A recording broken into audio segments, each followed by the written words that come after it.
Most a Asus ROG érkezett a következő problémával a műhelyünkbe. Ez az ábra fogadta az ügyfelünket, amikor leült a gépe mellé, mert a cica játszott vele. És a billentyűzet sapkának az alja tönkrement, meg így szétszállt darabokra. A zolló mechanikát visszaraktuk a helyére, összeépítettük. Azt tudni kell, hogy össze-vissza nem lehet, csak pontosan úgy, ahogy a gyártó kitalálta. Az alsó beívelő részből kitörtek darabok, azokat visszapótoltuk. Mikromotoros csiszolóval visszacsiszoljuk. Ezeket a vájatokat alul-fölül ki kellett csiszolni. Nem néz ki valami gyönyörű szépen, de viszont a gyárinál sokkal tartósabb lesz. Az a karcolás a cicának a karmot alul.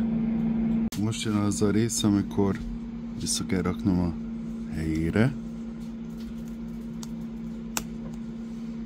És most ezt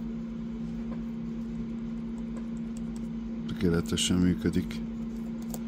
Mindjárt letakarítjuk, eltüntetjük róla mindazt, ami már eddig is rajta volt, koszt. Megtakarítottuk amennyire lehetett. Az ott lakkopás, meg lepattogzás.